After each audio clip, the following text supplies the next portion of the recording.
نہیں سمجھے؟ التحیات للہ والصلوات والطیبات. سمجھے ذرا بات. یہ وہ آدمی بیٹھا ہے مثال کے طور پہ بہت بڑا بادشاہ، میں نے پچھلی دفعہ مثال دی تھی، سلیمان علیہ السلام. سلیمان علیہ السلام بیٹھے ہیں اللہ کے حضور تشہد، التحیات للہ والصلوات ہوتے، مطلب قولی تعریف سلیمان علیہ السلام کی ہوتی ہے، مال ان کی خدمت میں پیش کیا جاتا ہے، اپنی جان کو ان کے ساتھ لگایا جاتا ہے اللہ کے راستے میں جہاد کے لیے. جہاں وہ کہیں گے وہاں کے لیے نکلیں گے، جہاں وہ بولیں گے بیٹھ جاؤ بیٹھ جائیں، جہاں وہ بولے کھڑے ہو جاؤ کھڑے ہو جائیں. ایسے کون؟ انسان، جنات. کتنے طاقتور آدمی. لوگ اس کے سامنے بیٹھتے ہیں، لوگ اس کے، ان کو بتائیں درس ہو، لوگ ان کے سامنے بیٹھتے ہیں. نہیں سمجھے بات کو؟ اچھا اب دیکھیں غور طلب نقطہ ہے. وہ کہہ رہے ہیں التحیات للہ والصلوات والطیبات. نماز میں بیٹھے ہیں دو زانو ہاتھ، وہی میں نے بھی بتایا نا جلسے کی کیفیت کیا ہے، بندے کو کیا بیچارگی اور لاچارگی اللہ کے سامنے وہ واضح کرتے. وہ سلیمان علیہ السلام جیسے وہ بیٹھے، التحیات للہ والصلوات والطیبات. اے اللہ میری قولی مالی بدنی عبادت آپ کے لیے. اے اللہ میری قولی مالی بدنی عبادتیں آپ کے لیے. امیر سے امیر تر، طاقتور سے طاقتور آدمی، دنیا تعریف کر رہی ہے، وہ کس کے آگے بیٹھا ہے؟ میری قولی عبادت ہے. اے اللہ آپ کے لیے. قولی عبادت میں کیا ہے؟ قولی عبادت میں کیا ہے؟ حمد و ثنا، اللہ کی تسبیح تکبیر و تحمید، اللہ کے لیے قرآن پڑھنا، اس کی توحید کا اقرار کرنا، زبانی طور پر اللہ رب العزت کی تعریفات کو بیان کرنا. یہ کیا ہے؟ قولی بات ہے. درود پڑھنا، استغفار پڑھنا، ہر وہ چیز جس کے پڑھنے کا اللہ رب العزت نے حکم دیا، یہ بھی قولی عبادت میں ہے. لیکن اصلاً وہ قولی عبادت ہے جس کے قولی عبادت ہونے میں بہرا بھی اختلاف نہیں کر سکتا. مسلمان ہونا شرط، پہلے بھی میں نے بتایا مسلمان ہونا شرط. التحیات للہ والصلوات والطیبات. اے اللہ میری قولی مالی بدنی بات ہے. بدنی عبادت نماز پڑھ رہے ہیں نا، پوری نماز، روزہ، جہاد، یہ بدنی بات ہے. یہ کس کے لیے ہے؟ اے اللہ آپ کے لیے. کیا پوری دنیا کو سب سے پہلے تو اپنے رب کے سامنے کہہ رہا ہے نا کہ میری قولی بات ہے آپ کے لیے ہے. غیر اللہ کے لیے کبھی ایسا کوئی لفظ جو آپ کے لیے استعمال ہوتا بولوں گا؟ التحیات، جیسے الحمدللہ، یہ بالکل وہ بات ہے. التحیات للہ، اگر حمد اللہ کے لیے ہے تو ہر قسم کی تعریف کس کے لیے؟ وہ بھی اللہ کے لیے. جو اللہ کے لیے ہے وہ غیر اللہ کے لیے نہیں ہوگی. غوث اعظم اللہ ہے، سب سے بڑا فریادوں کا سننے والا وہ ہے. اب یہ غیر اللہ کے لیے جب ہی بول سکتا ہے جب اسے یہ نہیں پتا کہ اس نے الحمدللہ میں بولا کیا تھا اور التحیات للہ میں اس نے کیا بولا تھا. وہ جب ہی کہہ سکتا ہے غیر اللہ کے لیے. اب زیر زبر پیش کی نوبت تو اپنی جگہ ہے. جو بھی جس طرح بھی اپنے عقیدے کے دفاع کے لیے وہ بول سکتا ہے، وہ اپنی جگہ کی بحث. فی الحال تو بات صرف اتنی سی ہے کہ جب اس نے الحمدللہ کہا، یہ جب التحیات للہ کہا تو اس کو مطلب پتا، جبھی تو وہی کر رہا ہے. وہ مخلوق کو غوث اعظم کہہ رہا ہے، وہ مخلوق کو غریب نواز کہہ رہا ہے، وہ مخلوق کو مشکل کشا کہہ رہا ہے، جبکہ وہ نماز کے اندر کہہ رہا ہے التحیات للہ میری قول عبادت ہے اللہ آپ کے لیے ہے. جو چیز آپ کے لیے، جو بات، جو تعریف، جو کچھ آپ کے لیے کرتا ہوں کبھی غیر کے لیے بولوں گا. آپ دیکھیں صحیح مسلم میں کیا حدیث ہے. نبی صلی اللہ علیہ وسلم نے فرمایا تم میں سے کوئی بندہ، کوئی غلام اپنے مالک کو ربی نہ کہے، ربی میرا رب نہ کہے. بھائی سنیں ذرا بات. مالک کی غلامی والے تصور میں مالک کی ذمہ داری یہ ہوتی ہے کہ وہ اپنے غلام کے لیے کھانا پینا، کپڑا لتا، رہائش، علاج اور ہر وہ سہولت کے جس کے ذریعے سے غلام اس کو بہتر سے بہترین سروسز دے سکتا ہو، خدمات دے سکتا ہو، تو مالک کی ذمہ داری ہوتی ہے اسے دینا. یہ ایک اچھے مالک کی پہچان ہے، یہ ایک اچھے مالک کی پہچان. اب اس دور کے اندر چونکہ یہ کھلانا پلانا، کپڑا لتا، رہائش وغیرہ کرنا لغوی اعتبار سے یہ کون کرتا ہے؟ یہ کرنے والا کون کہلاتا ہے؟ رب. پرورش کرنے والا. مختصر کر دیں اگر ان ساری چیزوں کو ایک جگہ لے آئیں, کھلانے والا, پلانے والا, پہنانے والا, رہائش دینا, اس ایک جملے کے اندر سمیٹے نا اگر اس کو, تو وہ کیا لفظ ہے؟ فارسی میں ہم کہتے ہیں پرورش کرنے والا, عربی میں رب. یہی وجہ ہے کہ عرب غلام اپنے مالکوں کو ربی, میرا رب کہہ دیا کرتے تھے. ہے نا مشہور روایت البدایہ والنہایہ کے اندر الفاظ ہیں, نبی صلی اللہ علیہ وسلم کے پاس رومی سفیر آیا, داڑھی کٹا ہوا, آپ اس سے بات ہی نہیں کر رہے, دیکھ ہی نہیں رہے اس کی طرف. صحابہ کرام رضوان اللہ علیہم اجمعین نے توجہ دلائی. پھر آپ نے اس کی طرف دیکھ کے کہا یہ کیوں کاٹتا ہے تو؟ اس نے جواب میں جو اس نے کہا نا وہ بڑا غور تھا. اس نے کہا میرا رب مجھے اس بات کا حکم دیتا ہے, میرا رب مجھے اس بات کا حکم دیتا ہے. تو یہاں اس کی مراد کیا تھی؟ اس کی مراد کیسر سے تھی, روم کا بادشاہ. میرا رب مجھے اس چیز کا حکم دیتا ہے. نبی صلی اللہ علیہ وسلم نے جواب کے اندر فرمایا میرا رب مجھے داڑھیوں کو چھوڑ دینے کا حکم دیتا ہے.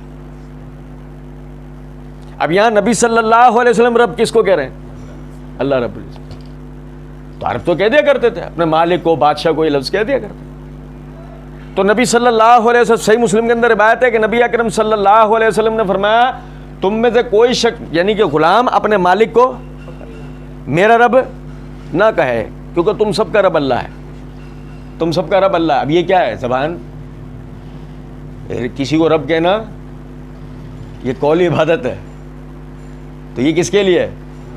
تو اس لیے بتایا سمجھایا گیا ایسا غیر اللہ کے لیے نہیں بولنا ہے. اور تم میں سے کوئی مالک آقا اپنے غلام کو عبدی نہ کہے, میرا بندہ. وَإِذَا سَأَلَكَ عِبَادِي عَنِّي, عبدی کی جمع عبادی, عبد کی جمع عباد. وَإِذَا سَأَلَكَ عِبَادِي عَنِّي فَإِنِّي قَرِيبٌ, ہے نا سورہ بقرہ میں. جب تم سے میرے بندے میرے متعلق سوال کریں فَإِنِّي قَرِيب, تو میں ان کے قریب ہوں. اب آپ غور کریں کہ یہاں پر اللہ رب العزت نے عبادی میرے بندے, جمع کا لفظ, عبد کی جمع عباد, عبادی میرے بندے. تو اس لیے حدیث میں کیا الفاظ ہیں, تم میں سے کوئی بھی مالک آقا اپنے غلام کو عبدی میرا بندہ نہ کہے, کیونکہ تم سب اللہ کے بندے ہو, تم سب. اور اسی کے بعد اگلی حدیث میں الفاظ ہیں کہ تم میں سے کوئی بھی اپنے آقا کو مولا نہ کہے, کیونکہ تم سب کا مولا اللہ رب العزت. سمجھ رہے ہیں بات کو یا نہیں؟ تو غور طلب نقطہ ہے التحیات للہ, اے اللہ میری قولی. اور یہاں میں آپ کو ایک نقطہ بتاؤں, مسئلہ یہ ہے ہمارے پاس جنگلیوں کے دو قسم کے ٹولے ہیں. ایک جنگلیوں کا ٹولہ وہ ہے کہ جس کو کچھ پتہ نہیں ہے, ایک تو جنگلی وہ والے ہیں. اچھا دوسرے جنگلی وہ والے ہیں کہ جن کو پتہ تو ہے, لیکن ان جنگلیوں نے اسلامی اقدار کو ترک کرنا پسند کر لیا, اور انہوں نے یعنی کہ اتحاد کے نام پر ایک فساد شروع کیا. وہ کہتے ہیں کہ یہ ایکسٹریم ہے. یہ آپ جو لفظی بحث کرتے ہیں اس میں کیا حرج ہے, ہم اس سینس میں تھوڑی کہہ رہے ہیں, اس میں کیا حرج ہے, ہم اس سینس میں. اصل میں آپ سمجھیں, ایک پہلے نقطے کی بات سمجھیں. پہلی تو چیز یہ ہے, آپ اپنی فطرت کے خالق ہیں یا اللہ؟ فاطر السماوات والارض, آسمان اور زمین میں ہر چیز کو تخلیق کرنے والا اللہ رب العزت. ہر چیز کی فطرت اللہ رب العزت کے ہاتھ میں. میری اور آپ کی فطرتوں کا خالق بھی اللہ ہے. اب سمجھیں ذرا اس بات کو, آپ جس چیز کا جو سینس لیتے ہیں وہ آپ کی فطرت میں ہے, اسے اللہ آپ سے پہلے جانتا ہے. یہی وجہ ہے کہ اللہ رب العزت نے جب کسی چیز کو بیان کرا ہے کسی بھی جگہ پہ, جیسے مثال کے طور پر اللہ رب العزت نے سورہ بقرہ میں طلاق والی عورتوں کو ان کے خاوندوں کے گھر سے بغیر عدت نکلے منع کرا. تو جہاں یہ منع کرا تو وہیں ساتھ کہا ہے, یعنی کہ 5-6 احکامات بیان کرنے کے بعد کہا ہے تلک حدود اللہ ومن یتعدی حدود اللہ فاولئک هم الظالمون. یہ اللہ کی حدیں ہیں. تو جس نے اللہ کی حدوں کو پھلانگنے کی کوشش کی بس وہی لوگ ظالموں میں سے ہیں. اب کیا مطلب ہے بھئی, اگر مثال ہے کہ اس کا گھر ہے اگر وہ طلاق ہو گیا, وہ عدت گزارنے اگر اپنے ماں باپ کے گھر چلی جاتی ہے, بظاہر اس میں حرج کیا ہے؟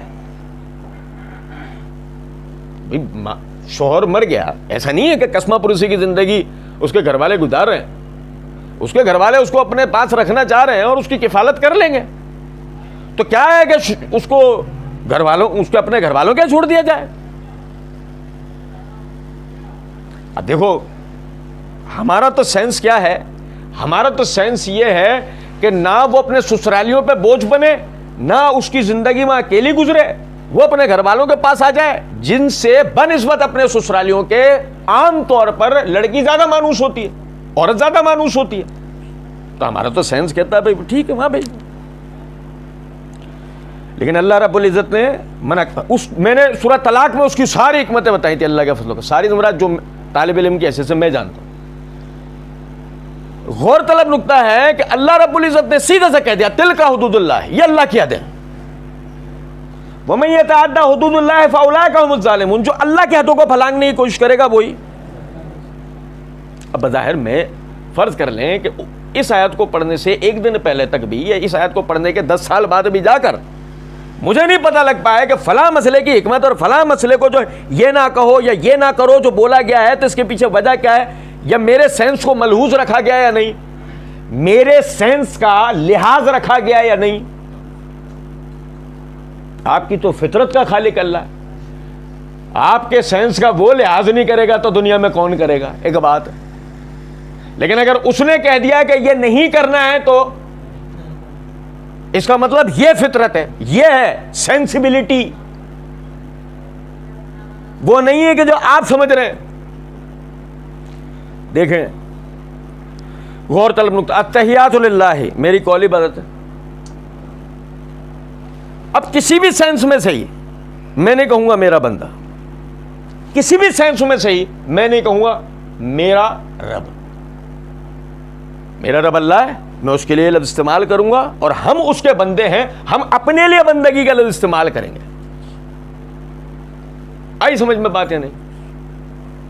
بل اللہ مولاکم وہو خیر الناصرین, کیا بتایا حدیث میں, تم میں سے کوئی بھی غلام اپنے آقا کو مولا نہ کہے, تم سب کا مولا اللہ ہے.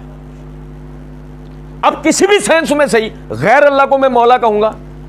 التحیات للہ, میری قولی بات ہے اللہ آپ کے لیے, یہ ہے سب ساری بات. یہ ایکسٹریم نہیں ہے, یہ تعمیل کی شکل ہے, اپنے دین کی پیروی کی شکل ہے. یقین کریں آدھا تیتر آدھا بٹیر تو نہ بٹیر قبول کرتے ہیں نہ تیتر, ہم تو پھر اشرف المخلوق انسان ہیں. آ رہی ہے کچھ بات سمجھ میں ہے نہیں کہ آدھا تیتر بن کر بٹیر چلا جائے, تیتروں میں تو نہ تیتر قبول کریں گے نہ وہ آدھا تیتر بٹیر جو ہے آدھا تیتر بن کے اس میں چلا جائے تو وہ قبول کریں. یہ ہے ہی نہیں, جنس میں نہیں. تجربہ کر کے دیکھیں گے, گھر کا پالا ہوا جنگلی طوطا طوطوں میں چھوڑ کے دیکھیں, کبھی تھوڑی دیر میں مار دیں گے اس کو, یا اس کو مار مار کے چیخ چیخ کے اس کے اوپر اس کو بھگا دیں گے. یہ فطرت ہے. آپ کو ایک فطرت پہ تخلیق کیا گیا اور آپ کی فطرت پر آپ رہیں, اس کے لیے دین اتارا گیا. آپ اپنی فطرت سے نہ گر جائیں, اس کے لیے ہوگا کیا پھر, وہی گھوڑے گدھوں کے آگے جھک رہے ہوگے, وہی گائے کا پیشاب پی رہے ہوگے. اشرف المخلوق ہو کر گھوڑے گدھوں کے آگے جھک رہے ہوگے اور گائے کا فطرت سے گر کے ہی تو کرا نا یہ سب. التحیات للہ, میری قولی عبادت ہے اللہ آپ کے لیے. والصلوات, بدنی بات ہے جتنی بھی, غیر اللہ کے لیے نہ قیام کروں گا, نہ رکوع کروں گا, نہ سجدہ کروں گا, نہ جلسہ کروں گا. غیر اللہ کے لیے نہ جہاد کروں گا, نہ غیر اللہ کے لیے روزہ رکھوں گا, نہ غیر اللہ کے لیے بھوکا پیاسا رہوں گا, نہ غیر اللہ کے لیے اللہ کی رضا نہیں ہو تو کہ بھوکا پیاسا نہیں رہوں گا, نہ ہتھیار اٹھاؤں گا. اللہ کی رضا نہیں ہو ہتھیار بھی نہیں اٹھاؤں گا. اللہ کی رضا نہیں ہو تو قیام نہیں کروں گا, رکوع نہیں کروں گا, سجدہ نہیں کروں گا, جلسہ نہیں کروں گا. والصلوات, میری بدنی بات ہے اللہ کس کے لیے, یہ ایکسٹریم ہے, یہ ایکسٹریم ہوتی ہے. آپ حلف اٹھاتے ہیں, نہیں سمجھے, ہمارے والے حلف اٹھاتے ہیں نا, یہ کروں گا, یہ کروں گا, یہ کروں گا, یہ کروں گا, یہ کروں گا, یہ نہیں کروں گا, یہ نہیں کروں گا, یہ نہیں کروں گا, یہ نہیں کروں گا. اب کوئی کہتے ہیں میاں یہ کون سا طوطوں کا رٹا ہے، وہ ادھر سے پڑھ کے کتاب پڑھا رہا ہے، تو ادھر سے پڑھ کے اقرار کر رہا ہے، اور پھر اس اقرار کا فائدہ کیا؟ تم سے پہلوں نے جو اقرار کیے تھے انہوں نے کون سا کر کے دکھایا، تو اقرار کر کے کون سا نہال کرے گا؟ لیکن کرے نہ کرے، کرے نہ کرے، یہ روایت ہے، یہ قانون ہے، یہ روایت ہے، یہ قانون ہے، یہ آپ کو کرنا ہے، اور پورا کر کے دکھا دیں گے تو ثابت ہوا یہ آدمی اپنے قول اور فعل میں، یہ آدمی اپنی بات اور اپنے کردار میں یکساں ہے۔ جو حلف اٹھایا تھا کر کے دکھایا، التحیات للہ والصلوات والطیبات، اے اللہ میری قولی مالی بدنی بات ہے آپ کے لیے، ہر نماز میں بار بار اقرار کرتا ہے، میری قولی مالی بدنی بات ہے کس کے لیے؟ کر جائے گا تو یعنی اللہ کے لیے قیام کر دے، اللہ کے لیے رکوع سجدہ جلسہ کر لے، اللہ کے لیے جہاد کر لے، اللہ کے لیے روزہ رکھ لے، تو اس نے ثابت کر دیا، یا جتنی بھی بدنی بات اس نے ثابت کر دیا یہ اللہ کا ماننے والا ہے، اس نے اللہ کے لیے کر کے دکھایا، اور غیر اللہ کے لیے بالکل بھی نہ کرے، تو ثابت کر دیا اس نے کہ باقی للہ کو ثابت کر دیا کہ اللہ ہی کے لیے۔ جب غیر اللہ کو نہیں کرا تو ثابت کر دیا کہ اللہ ہی کے لیے۔ وہ طیبات آپ یقین کریں یہ بڑی بات ہے، مطلب عربی زبان میں کئی الفاظ آتے ہیں مال کے لیے، اور یہاں استعمال ہو سکتے تھے، التحیات اللہ والصلوات کی جگہ پہ وہ الفاظ استعمال ہو سکتے تھے جو سینس دیتے ہیں، جو معنی دیتے ہیں مال کے۔ اے اللہ میری قولی مالی بدنی بات ہے، طیبات کا لفظ کیوں استعمال ہوا ہے؟ کیونکہ اس کی وجہ ہے کلو من طیبات،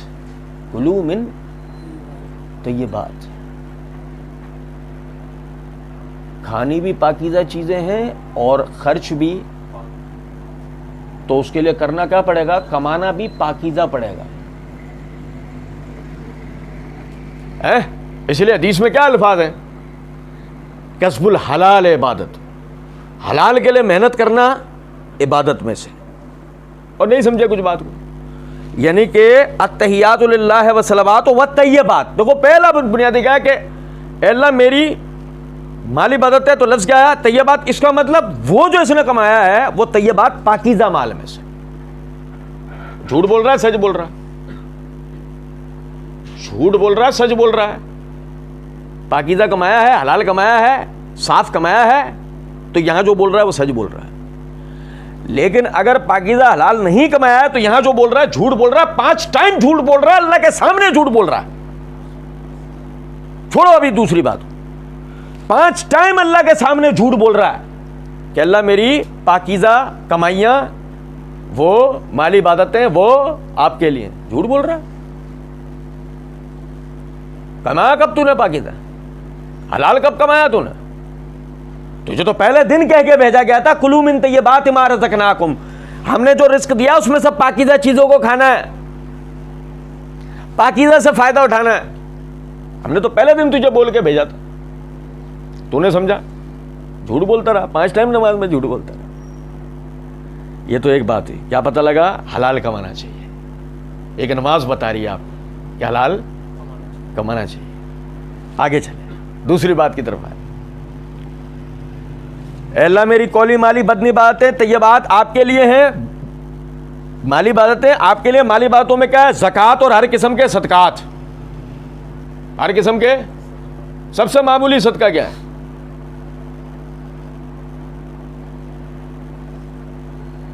آپ حیران رہ جائیں گے، صدقات کی اقسام میں سب سے معمولی صدقہ کیا ہے؟ حق مہر۔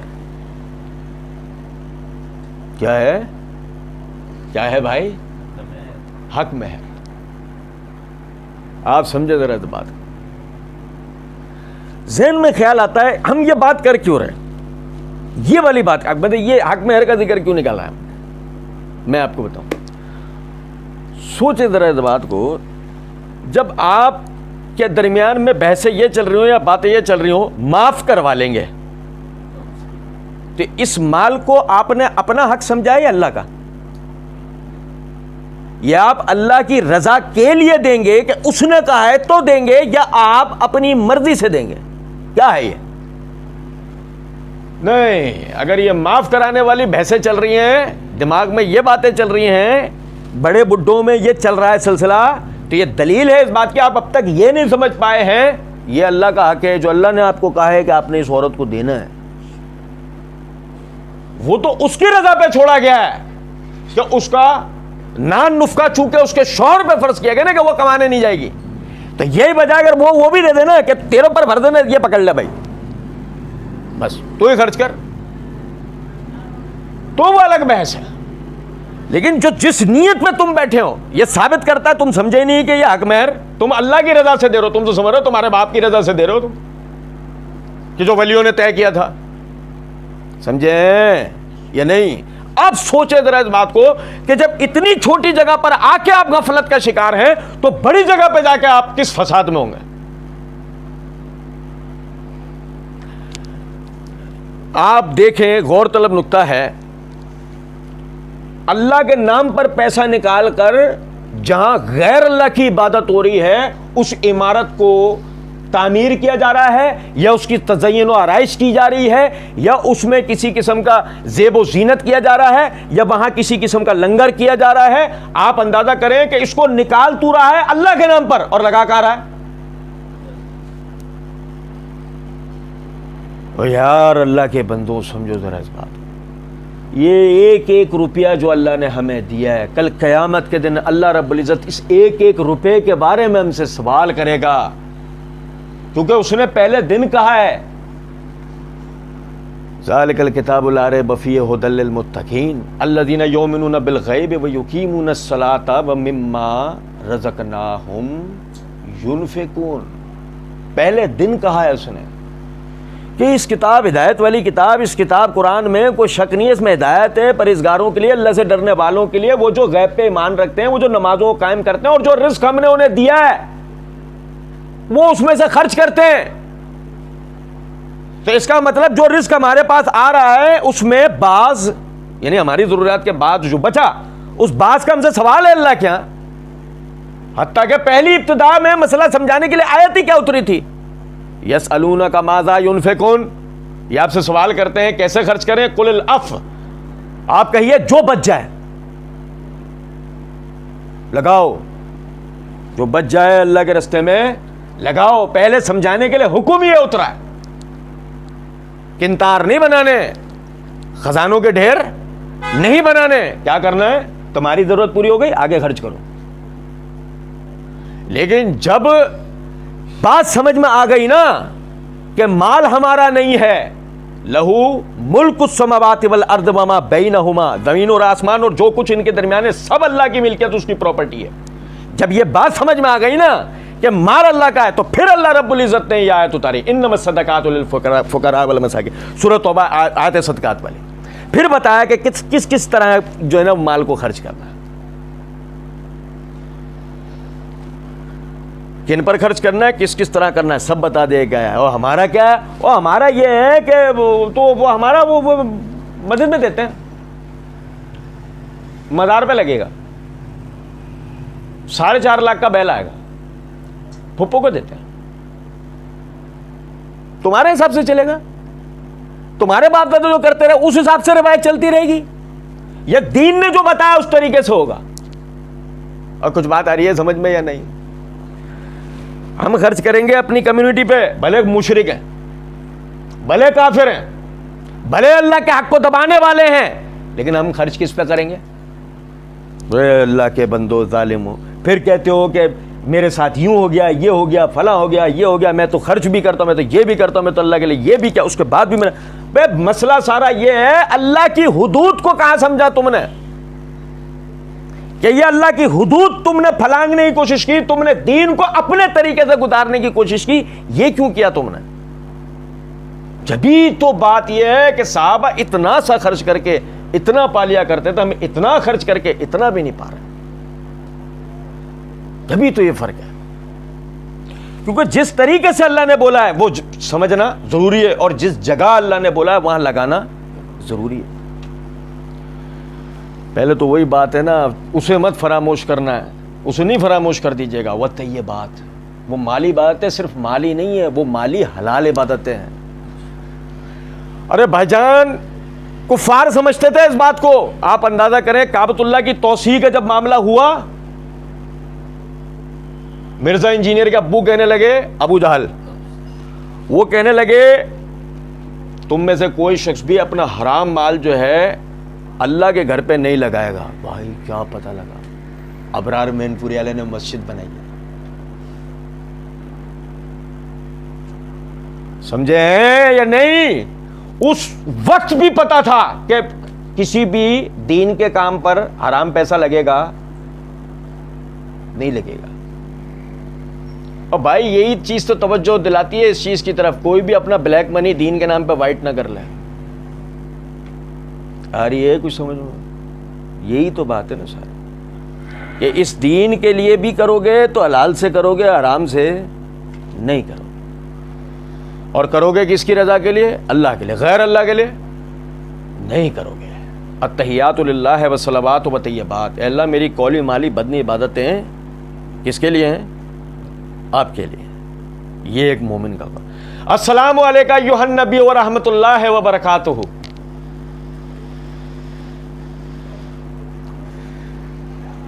اللہ کی قسم سمجھے ذرا بات. کبھی گائے کا پیشاب پینے والے کو غور سے دیکھیں اس کو ذرا. گھوڑے کے آگے رکوع سجدہ کرنے والے کو غور سے دیکھیں. وہ اپنے بنائے ہوئے علموں کے آگے جو یوں ہاتھ کر کے کھڑے نا، ذرا ان کو غور سے دیکھیں. وہ رام ہنومان کے آگے وہ جو سلیب اٹھائے وہ جا رہے ہیں، انہیں ذرا غور سے دیکھیں. وہ نوزائیدہ بچے کو ڈبکی لگانے والوں کو غور سے دیکھیں. وہ دیکھیں کہ آکسفورڈ سے پڑی ہوئی مزار پہ جھاڑو کھا رہی ہے. ذرا وہ منظر غور سے دیکھیں. یہ ملک کی وزیر اعظم بننے جا رہی ہے مستقبل میں، اور اس نے کیا کیا؟ ایک فقیر سے جھاڑو کھائی ہے. اللہ کی قسم یہ چیزیں دیکھیں، یہ میں نے بطور مثال آپ کے سامنے رکھا. اسے غور سے دیکھیں، پھر دیکھیں کہ اپنا ماضی اور اللہ نے جو ہدایت دی آج ہمیں پتہ لگا، اور یہ کس کی محنت سے ملی ہے، ذرا اسے دیکھیں. السلام علیکم ایھا النبی، سلامتی ہو آپ پر اللہ کے اے نبی، ورحمۃ اللہ وبرکاتہ، سلامتی ہو آپ پر اللہ کے نبی، اللہ کی رحمت و برکات آپ پر ہوں. کیا آج جو کچھ بھی ہمیں ہدایت ملی ہے، ملی آپ کی وجہ سے، ملی آپ کی وجہ، آپ کی محنتوں کا ہے جو کچھ ہے.